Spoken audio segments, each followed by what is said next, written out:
Hi student. Student, today we have discussion of chapter 3 matrix. This chapter is very easy and very important point of view for board exam. Chapter 3 matrix and chapter 4 determinant related both. Chapter 3 and chapter 4 that is 10 marks in board exam. So student, you have studied very carefully and you have practiced at home 3-4 times yourself. बच्चों, ये chapter 3 और 4 दोनों एक दूसरे से related हैं, बहुत important है बोर्ड की दृष्टि से। अगर देखें तो पहले ये 13 मार्क्स के आते थे, लेकिन अब क्योंकि पैटर्न चेंज हो गया है इसलिए ये दोनों चैप्टर मिला के 10 मार्क्स के आते हैं। 6 मार्क्स का मैट्रिक्स में से होगा तो 4 मार्क्स का डिटरमिनेंट में से होगा। अगर 4 का डिटरमिनेंट में होगा तो 6 का मैट्रिक्स में से होगा। या ऐसा भी हो सकता है कि 1-1 मार्क्स के 2 क्वेश्चन दे दें और फिर 4-4 के दोनों में से कर दें, ऐसा भी हो सकता है। तो इसलिए ये दोनों चैप्टर बहुत इंपॉर्टेंट है, एक दूसरे से रिलेटेड है, तो ध्यान से पढ़ना है, बहुत आराम से। कोशिश करूँगा आप समझ में आ जाए। तो चलिए स्टार्ट करते हैं। Matrix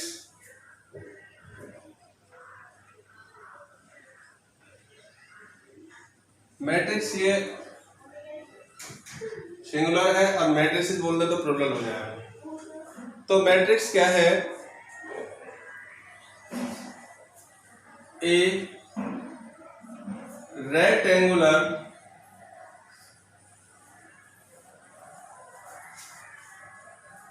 arrangement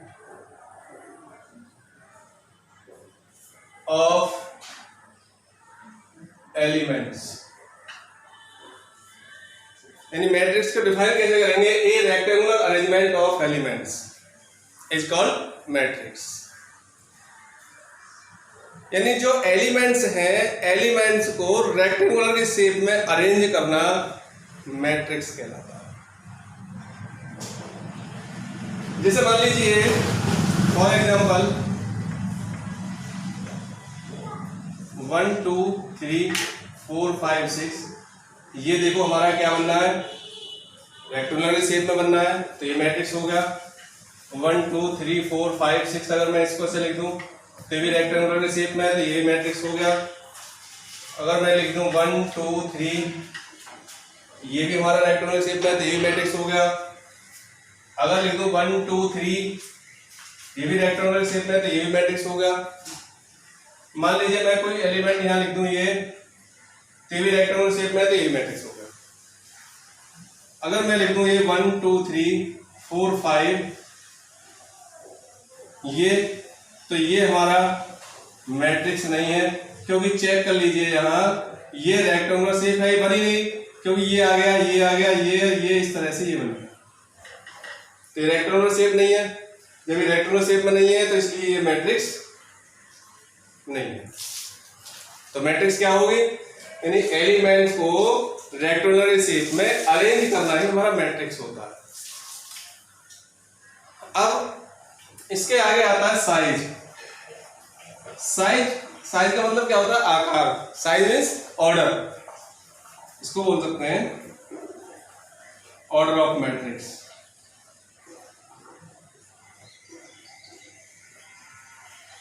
order of matrix. Matrix का ऑर्डर क्या होता है? जैसे मान लीजिए ये हमारे रेक्टेंगुलर शेप है, इसमें ये जो हॉरिजॉन्टल होती हैं इनको बोलते हैं हम रो, R1 R2 R3 और भी हो सकते हैं, और जो वर्टिकली होती हैं इसको बोलते हैं कॉलम, C1 C2 C3 इस तरह से। तो इसको ऑर्डर निकालने के लिए इसका एक फॉर्मूला होता है, every element of matrix every element of matrix is represented by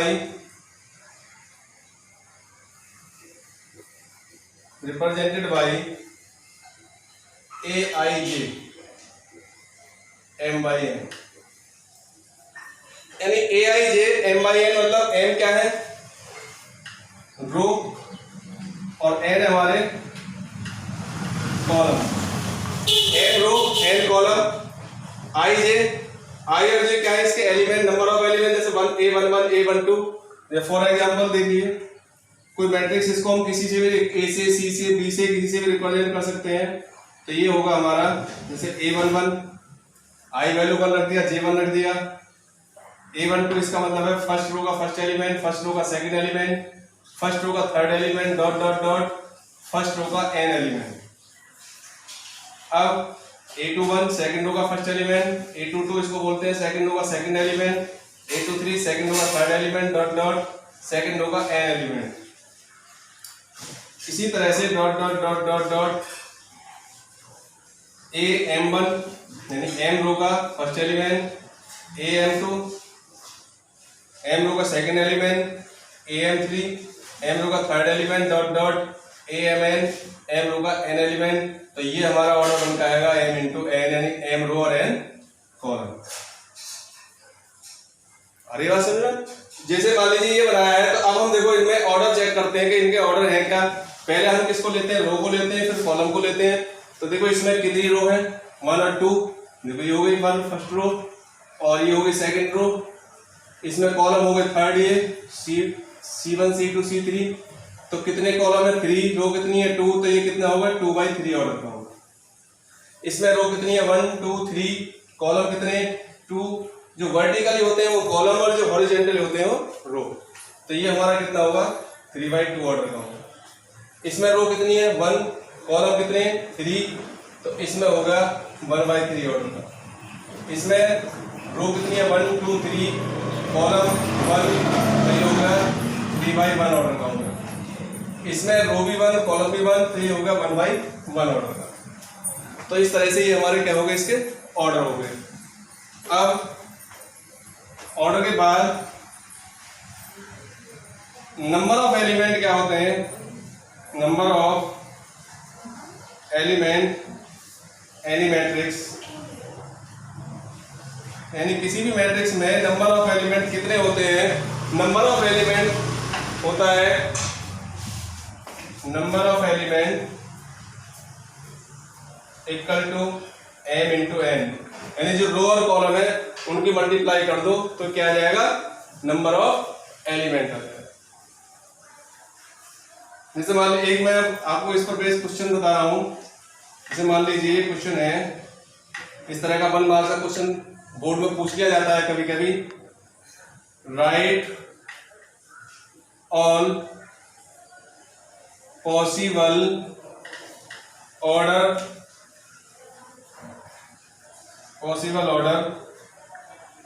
of A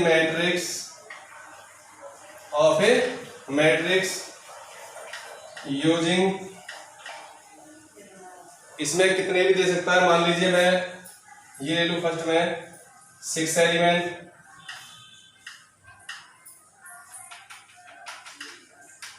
second में ले लीजिए 12 एलिमेंट्स, कितने ले सकते हैं 18 ले लो, कितने ले लो।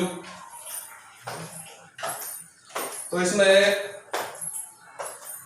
You can write all possible order, यानी जितने भी हमारे पॉसिबल ऑर्डर हो सकते हैं मैट्रिक्स के, वो हमको क्या करने हैं, लिखने हैं। यूजिंग 6 एलिमेंट्स एंड 12 एलिमेंट्स, यानी 6 और 12 एलिमेंट को यूज करके। तो इसमें फर्स्ट में देखिए, फर्स्ट 6 एलिमेंट, तो सबसे पहले ये देख लो, बहुत आसान है कि 6 के फैक्टर क्या क्या हो सकते हैं, 6 किस किस से डिविजिबल हो सकता है।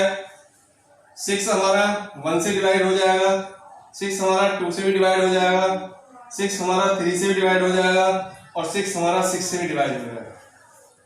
तो जितने हमारे इसके फैक्टर हो सकते हैं, ये हम इसी के ऑर्डर बनाते हैं, इसी से ऑर्डर बन जाते हैं हमारे। तो 6 है, तो तो 6 के हमारे ऑर्डर क्या बनेंगे, 1/6 ऑर्डर का हो सकता है, 6 बन जाए 6 एलिमेंट हो गए। 2/6 ऑर्डर का बन सकता है, 2/3 ऑर्डर का हो गया, क्योंकि 2 3 जा 6 एलिमेंट चाहिए हमें सारे टोटल मिला के। तीसरा है थर्ड, तो 3/2 ऑर्डर का भी हो सकता है, और फोर्थ हमारा 6/1 ऑर्डर का भी हो सकता है। तो इस तरह से हमारे ये ऑर्डर इसके 6 एलिमेंट से बन सकते हैं। इसी तरह से सेकंड में मैंने लिया है 12। जब 12 लिया है तो 12 देखिए 12 के जो फैक्टर होंगे क्या क्या हो सकते हैं। 12 हमारा 1 से भी डिवाइड हो जाएगा, 12 2 से भी डिवाइड हो जाएगा, 12 3 से भी डिवाइड हो जाएगा, 12 4 से भी डिवाइड हो जाएगा, और 12 हमारा 6 से भी डिवाइड हो जाएगा, और 12 हमारा 12 से भी डिवाइड हो जाएगा। अब इसी से हम ऑर्डर बनाते हैं। देखिए यानी हमारे पास एलिमेंट है 12, तो 1 into 12 ऑर्डर का हो सकता है, 2 into 6 ऑर्डर का हो सकता है, 3 into 4 ऑर्डर का हो सकता है, 4 into 3 ऑर्डर का हो सकता है, 6 into 2 ऑर्डर का हो सकता है, और 12 into 1 ऑर्डर का भी हो सकता है। तो इस तरह से 12 एलिमेंट से हमारे ये ऑर्डर बन सकते हैं। क्लियर? तो जल्दी से इसको नोट कीजिए, आगे चलेंगे फिर।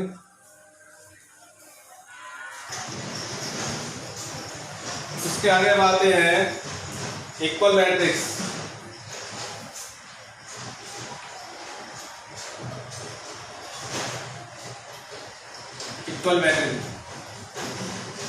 इक्वल मैट्रिक्स क्या होते हैं? कोई भी दो मैट्रिक्स इक्वल मैट्रिक्स होंगे यदि उनके ऑर्डर भी सेम हो और उनके जो कॉरस्पॉन्डिंग एलिमेंट है वो भी सेम हो। तो ये होगा two matrices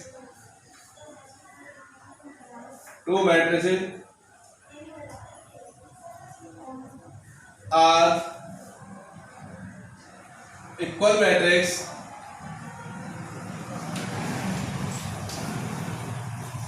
if they have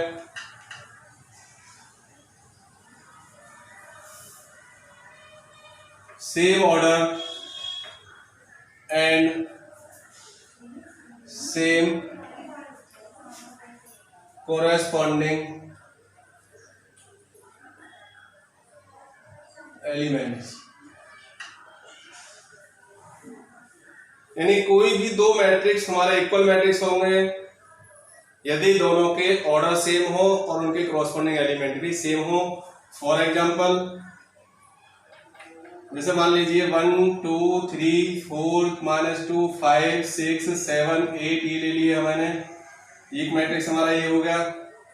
अगर मान लीजिए बी में मैं ये ले लेता हूं 1 2 3 5 2 6 4 3 5 ये ले लिया, तो देखिए इसका जो ऑर्डर होगा ये 3 रो है 3 कॉलम है तो 3/3 होगा, इसका भी ऑर्डर 3/3 होगा। ऑर्डर तो सेम है बट इनके कॉरस्पॉन्डिंग एलिमेंट सेम नहीं है, तो ये दोनों मैट्रिक्स इक्वल मैट्रिक्स नहीं होंगे, आर नॉट इक्वल। इक्वल कब होंगे? जब उनके इक्वल मैट्रिक्स कब होंगे? जब उनके ऑर्डर तो सेम ही हो लेकिन उसके बावजूद भी उनके कॉरस्पॉन्डिंग एलिमेंट भी सेम हो। जैसे ये है, एक मैंने कोई मैट्रिक्स ले लिया 1 2 3 4 -2 5 यही मैट्रिक्स ले रहा हूं मैं 6 7 8, तो दूसरे मैट्रिक्स को इक्वल करने के लिए भी हमें यही एलिमेंट लेने पड़ेंगे 1 2 3 4 -2 5 6 7 8। अब ये देखो इनके corresponding element, first element first के इक्वल, सेकंड का सेकंड होगा, फर्स्ट होगा थर्ड एलिमेंट फर्स्ट होगा थर्ड के इक्वल होगा, तो सारे कॉरस्पॉन्डिंग एलिमेंट भी इनके सेम है और इनका ऑर्डर भी सेम है, क्योंकि ये भी 3/3 का मैट्रिक्स है और ये भी 3/3 का मैट्रिक्स है, तो इसलिए दोनों के ऑर्डर भी सेम है और कॉरस्पॉन्डिंग एलिमेंट भी सेम है, तो ये हमारे क्या हो गए? इक्वल मैट्रिक्स हो गए। हमारी बात समझ में? अब आगे चलेंगे। एक क्वेश्चन 1 मार्क से क्वेश्चन आ सकता है आपके एनसीईआरटी की बुक में, क्वेश्चन नंबर 10 दे रखा है, ये शायद 10 है, इस टाइप का क्वेश्चन है, मैं उसी टाइप से क्वेश्चन बता रहा हूं। हाउ मेनी मैट्रिक्स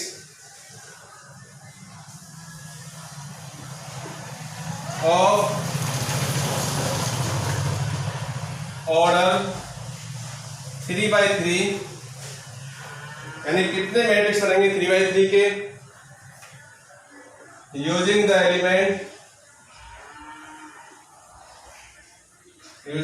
एलिमेंट्स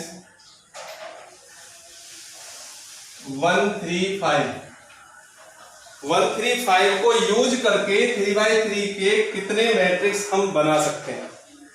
उसमें दिया हुआ है 0 और 1 को यूज करके कितने मैट्रिक्स बना सकते हैं 3/3 का। कोई सा भी ले सकते हैं, 3/3 का, 2/2 का, 4/4 का, कोई सा मैट्रिक्स हम ले सकते हैं। ऐसा 1 मार्क्स का क्वेश्चन आ सकता है आपको, तो केवल इसका मेथड समझिए। तो 3/3 का मैट्रिक्स बनाने के लिए हमको चाहिए 1 1, A12, A13, A21, A22, A23, A31, A32, A33। कितना होगा देखो, ये 3/3 का होगा। क्यों? 3 इसमें रो है, 3 इसमें कॉलम है। अब हमें एलिमेंट जो यूज करने हैं ओनली क्या करने हैं 1 3 और 5। तो देखिए जो फर्स्ट वाला है, फर्स्ट वाले पर क्या हम 1 भी रख सकते हैं, 2 भी, 3 भी रख सकते हैं और 5 भी रख सकते हैं। तो फर्स्ट वाले में हम इन तीनों में से कोई सा भी एलिमेंट रख सकते हैं। तो इसके कितने टाइप्स हो गए, 3 टाइप्स हो गए। इसी तरह सेकंड वन, फर्स्ट रो का सेकंड एलिमेंट 1 भी रख सकते हैं, 3 भी रख सकते हैं और 5 रख सकते हैं। चेक कर लो, 1 3 5 से बना रहे हैं हमारे पास 3 एलिमेंट है 1 3 और 5, तो केवल 1 3 5 को यूज करना है। तो इसमें सेकंड पर यानी सेकंड एलिमेंट है फर्स्ट रो का, इसमें भी हम 1 3 5 कोई सा भी रख सकते हैं। तो इसके कितने टाइप होंगे 3। इसी तरह से इसके कितने होंगे 3, और इसके कितने होंगे A21, ये भी 3, A22 3, A23 3, A31 3, A32 3, A33 3। तो ये कितने हो गए 1 2 3 4 5 6 7 8 9। तो होगा 3 टू पावर 9 एलिमेंट मैट्रिक्स बने, 3 पावर 9 मैट्रिक्स। अरे बात समझ रहा। अब एक और बता दो, जो क्वेश्चन नंबर 10 है वो देख लीजिए। How many matrices of order 3/3 using the element 0, 1, 0 और 1 को यूज करें। तो देखो 0 और 1 को जब हम यूज करेंगे तो हमारे पास यहां पर भी 2 टाइप्स होंगे। इस पहले प्लेस को फिल करने के लिए हमारे पास कितने इसमें वैकेंट प्लेस होंगे 9 1 2 3 4 5 6 7 8 9 ये। तो इसमें कितने टाइप से इसको फिल करेंगे 2, इसको भी 2, इसको भी 2। क्यों? क्योंकि 0 और 1 कोई सा भी हम ले सकते हैं। इसी तरह इसको भी 2 2 2, ये भी 2, ये भी 2 और ये भी 2। तो कितने हो गए 9 टाइम 2, तो ये होगा 2 multiply 2 multiply 2 multiply 2 multiply 2 multiply 2 multiply 2 multiply 2 multiply 2। तो 2 टू पावर कितना होगा 9। ये कितना आएगा, इसे मल्टीप्लाई कर लीजिए। तो इतने मैट्रिक्स हम ओनली 0 और 1 को यूज करके बना सकते हैं। तो 1 मार्क का क्वेश्चन ऐसा पूछ सकता है। तो केवल इसका क्या होगा, अब इससे हमारा निकल के एक फॉर्मूला आता है कि जो एलिमेंट हम यूज कर रहे हैं वो क्या है 0 और 1। तो नंबर ऑफ एलिमेंट हो गए 2, और इसमें ऑर्डर कितना है 3/3। तो ऑर्डर कितना होगा 3/3 मतलब 9, तो 9 यहाँ आ गया। तो इसका एक फॉर्मूला होगा, दिस इंप्लाइज, हमारा क्या फॉर्मूला होगा, पॉसिबल मैट्रिक्स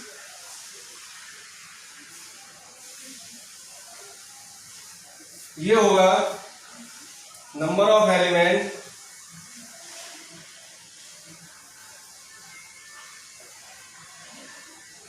की पावर में होगा हमारा नंबर ऑफ ऑर्डर, यानी ऑर्डर ऑफ मैट्रिक्स, यानी मैट्रिक्स का जो ऑर्डर होगा। तो यहां से ये फॉर्मूला निकल के आता है।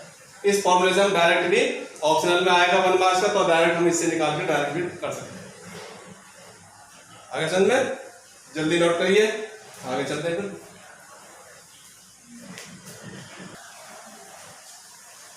भाई इसके बाद चलते हैं टाइप्स ऑफ मैट्रिक्स।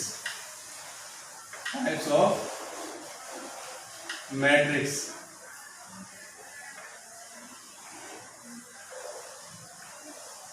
मैट्रिक्स के टाइप क्या है? फर्स्ट है हमारा इसमें रो मैट्रिक्स। रो मैट्रिक्स क्या होता है? यानी ऐसा मैट्रिक्स जिसमें केवल वन रो हो, कॉलम कितने में हो लेकिन रो कितना हो, वन हो। तो विच है only one row. For example,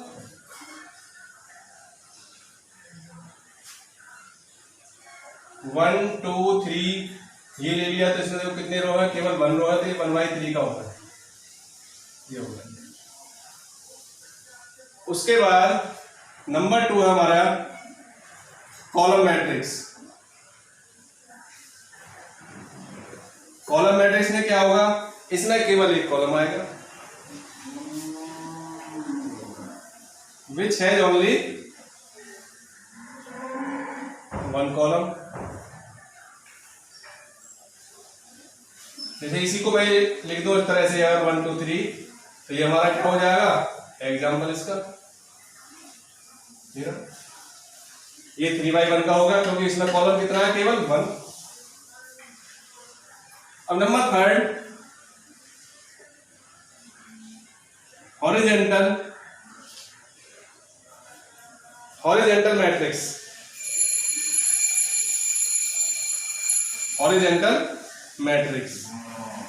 horizontal matrix क्या होगा? यानी ऐसा मैट्रिक्स जिसमें number of row less than number of column, यानी रो की संख्या कॉलम की संख्या से क्या हो? कम हो।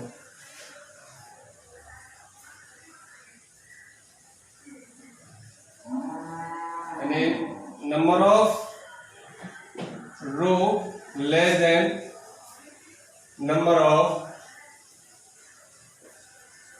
कॉलम, ये होगा।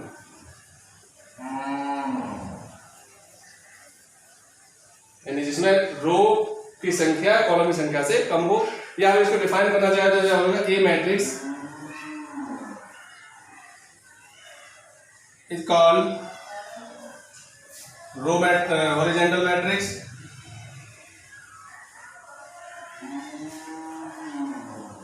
if number of row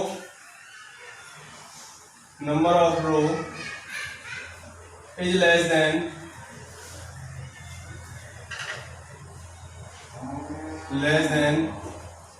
number of column। मैंने आपको शॉर्ट में थोड़ा समझाया, ये भी ठीक है। तो जिसमें रो कॉलम से क्या हो? कम हो। जैसे 1 2 3 4 5 6, ये मैंने कोई मैट्रिक्स ले लिया, तो इसमें देखो रो कितनी है? 2 और कॉलम कितने हैं? 3। तो नंबर ऑफ रो क्या है? नंबर ऑफ कॉलम से कम है, तो ये हमारा क्या होगा? Horizontal matrix. Number 4 vertical matrix. Vertical matrix क्या होता है? ये इसका अपोजिट हो जाएगा। इसमें नंबर ऑफ रो क्या होगा? Greater than number of column. यानी इसमें क्या कम होने चाहिए? रो कॉलम कम होने चाहिए, तो इसमें होगा नंबर ऑफ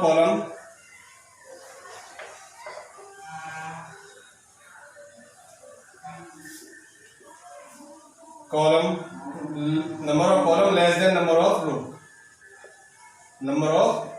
इसका मतलब है इसमें रो जो हमारे क्या होनी चाहिए? ज्यादा होनी चाहिए और कॉलम कम।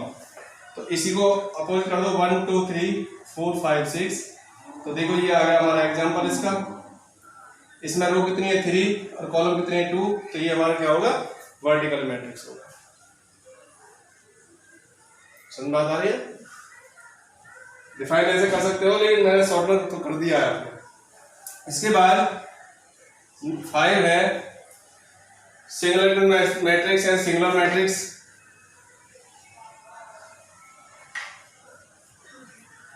सिंगुलर मैट्रिक्स क्या होगा? जिसमें केवल एक एलिमेंट हो, which has only one element, which has only one element is called singular matrix। जैसे मान लीजिए ये हमने कोई भी एलिमेंट ये ले लें तो ये हमारा सिंगुलर मैट्रिक्स यानी 1/1 का मैट्रिक्स होगा, तो ये हमारा क्या होगा? Singular matrix. इसके बाद नंबर 6 में स्क्वायर मैट्रिक्स। स्क्वायर मैट्रिक्स क्या होता है? ऐसा मैट्रिक्स जिसमें number of row equal to number of column, यानी रो और कॉलम दोनों इक्वल हो। A matrix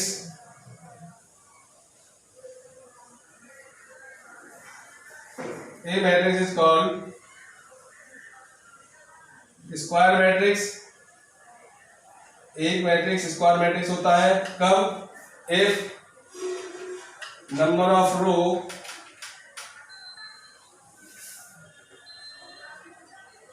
is equal to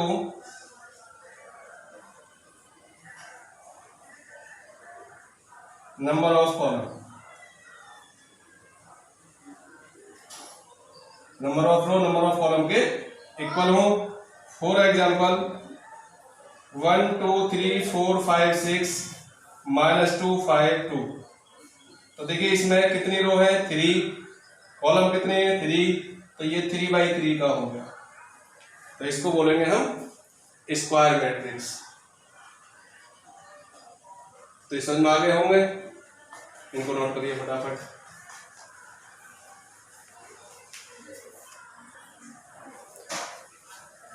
अब इसके बाद आता है number 7 diagonal matrix. Diagonal matrix क्या होता है?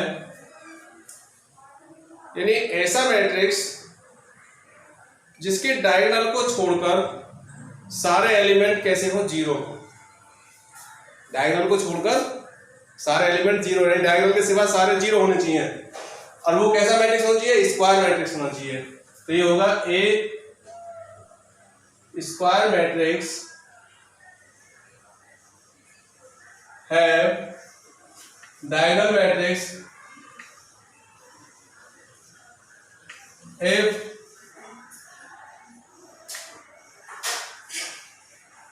all elements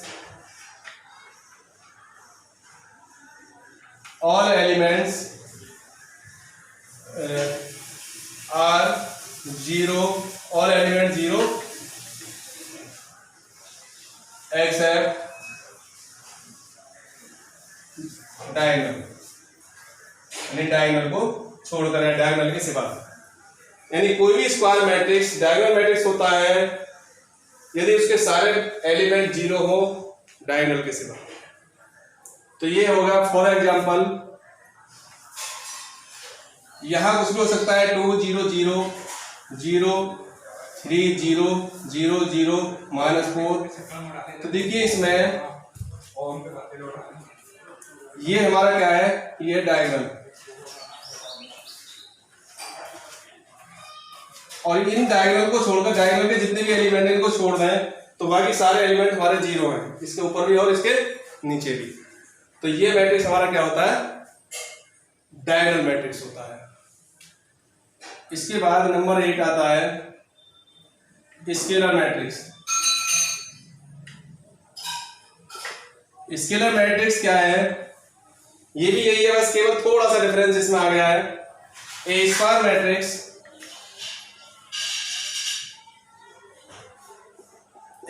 मैट्रिक्स है diagonal scalar matrix if all elements 0 and diagonal elements of diagonal are equal या same. Elements of diagonal are equal, यानी डायगोनल के एलिमेंट्स आर इक्वल हो और उसके अलावा जितने भी एलिमेंट है वो जीरो हो, तो वो हमारा क्या होगा, स्केलर मैट्रिक्स होगा. या इसको भी लिख सकते हैं, a square matrix have scalar matrix if all elements in diagonal are equal and rest element 0. इस तरह से हम इसको डिफाइन कर सकते हैं, यानी जिसके डायगोनल में सारे एलिमेंट कैसे हो, इक्वल हो. अगर मान लीजिए मैंने 2 ले लिया है तो सारे 2 हो डायगोनल में, और जितने भी एलिमेंट और है डायगोनल के अलावा वो सारे कैसे हो, 0 हो, जैसे ये. तो ये हमारा क्या होगा, स्केलर मैट्रिक्स हो. अब इसके बाद आइडेंटिटी मैट्रिक्स. आइडेंटिटी मैट्रिक्स क्या है? आइडेंटिटी मैट्रिक्स में इसमें दोनों सेम है, केवल क्या है कि यहां सारे एलिमेंट 1 होने चाहिए. तो ए स्क्वायर मैट्रिक्स, ए स्क्वायर मैट्रिक्स है identity matrix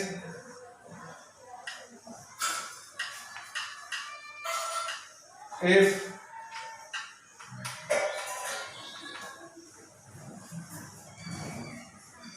all elements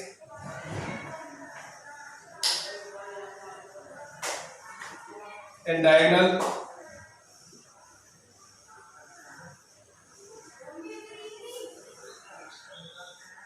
one and rest element 0.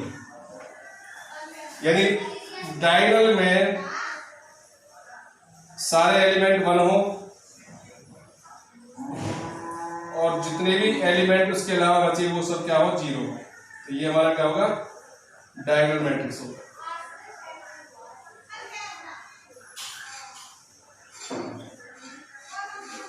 तो ये हमारा डायगोनल मैट्रिक्स होगा. इसको हम आई से रिप्रेजेंट करते हैं. आई से रिप्रेजेंट करेंगे, V डिनोटेड बाई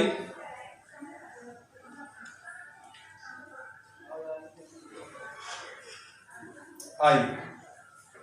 इसकी वैल्यू हमारी क्या होती है, हमेशा 1 होती है. अगर मान लीजिए मैंने 3/3 का लिया है तो इसको बोलेंगे I3 और इसकी वैल्यू हमारे 1 होगी. अगर 2/2 का लिया है तो I2 बोल देंगे 1 0 0 1, ये हो जाएगा, तो इसकी वैल्यू 1 होगी. तो आइडेंटिटी मैट्रिक्स की वैल्यू हमेशा 1 होगी. अब एक मैट्रिक्स हमारा है ट्रायंगुलर मैट्रिक्स.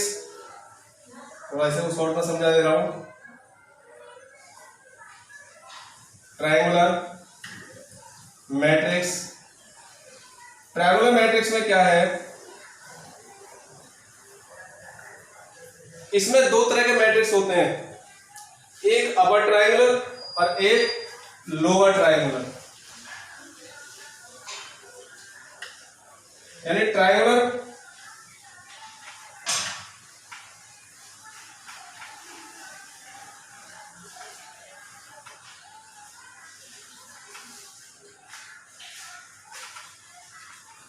ट्रायंगुलर में क्या है कि इसमें डायगोनल के ऊपर के सारे एलिमेंट, ट्रायंगल के एक ऊपर के सारे एलिमेंट 0 ना हो और उसके नीचे सारे 0 हो. तो एक तो होगा ये, इसको बोलते हैं अपर ट्रायंगल, और एक होता है हमारा 1 2 1 0 0 2 2 0 3 4 0 1. इसमें एक होगा ये, इसमें इसके ऊपर के सारे एलिमेंट 0 है. तो ये हमारा होगा लोअर ट्रायंगुलर. तो इस तरह के 2 ट्रायंगुलर मैट्रिक्स होते हैं, 2 टाइप के, अपर ट्रायंगुलर और लोअर ट्रायंगल, इनकी वैसे इसमें कहीं जरूरत पड़ेगी नहीं। फिर भी एक बार मैंने आपको सारे मैट्रिक्स ये समझा दिए, टाइप्स ऑफ मैट्रिक्स। एक बार इनको जरूर आप पढ़ना है, याद करना है इनको, बहुत आसान है। पहली एक्सरसाइज है आप आराम से कर सकते हो, उसमें मैट्रिक्स ही बनाने हैं और इक्वल मैट्रिक्स है तो उसमें एक्स वाई की वैल्यू, जैसे कोई मैट्रिक्स दे दिए तो उसमें एक्स वाई की वैल्यू निकालनी है, इस तरह से करने हैं। तो फर्स्ट एक्सरसाइज को आप करके देखिए और इनको एक बार जरूर याद करिए, नोट कर लीजिए। Thank you and have a nice day.